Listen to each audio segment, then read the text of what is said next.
confidential. In a skirt and a brassiere was a prostitute. And as she made her way across the street, the people in the car next to me was a car full of tourists. And let me also just point out that if you're looking for celebrities in Los Angeles, your chances of finding them on Hollywood Boulevard are the same as finding an Italian person eating a Olive Garden.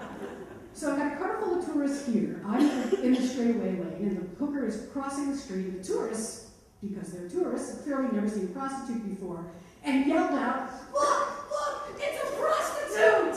And I thought, for the love of God, let the prostitute have her dignity.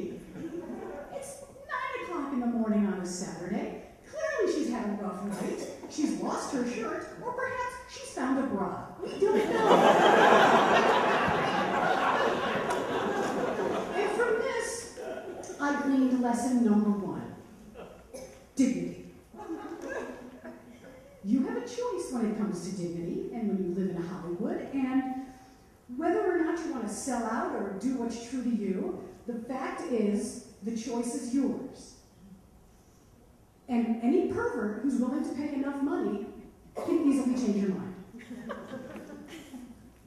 Hooker number 2. I was coming home late. I lived in West Hollywood, land of the gays. And I'm coming home late, and I'm trying to pull into my parking space, and I had one of those parking spaces that was underneath my building. And so to do so was like a lowercase h, so I would pull in and pull back so that I would back into it. Now I live right off Santa Monica Boulevard, which gets a great deal of foot traffic. So I pull out, I'm about ready to back into my space, but walking down, bless you, walking down my street was a prostitute. And in my late-night, tired attempt to non-verbally communicate to the prostitute to please keep walking so that I may pull into my parking space, I did this.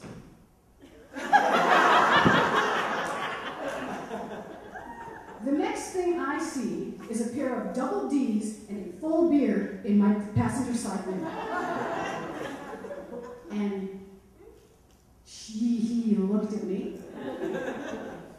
Clearly I was not this person's demographic. I'm like, no, I just kind of want you to keep going so I can insult him. He left. And it occurred to me, lesson number 2. You never get what you bargain for. You think you've made a deal, and surprise, no such luck. You know, it reminded me of something that Forrest Gump once said, which was, life is like a tranny hooker. You never know what you're going to get. For 5, no. So, homeless guy. One day, I was walking down the street and I had picked up in like a pile of people had to leave things out to give away, and there was a book, a free book on feng shui. I'm like, this is what's going to change my life. So I pick up the feng shui book, I move a few things around the apartment, nothing changes. It's part of what sent me to the beach in the first place. And so a friend of mine was having a yard sale and said he wanted to dump some stuff, and I gathered some things. Among them was the feng shui book, and I decided that since I had found it, that the first person who asked for it, I would just give it to them, sort of a LA comic kind of thing, man.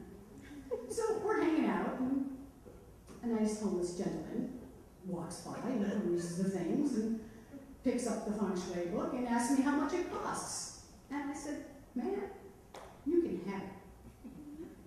So he said, thanks. And he took the feng shui book and continued his way down Crescent Heights and started to rearrange his cart.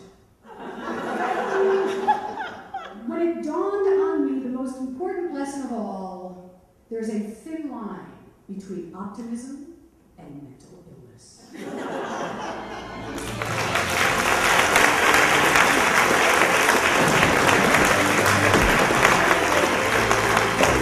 Confidential.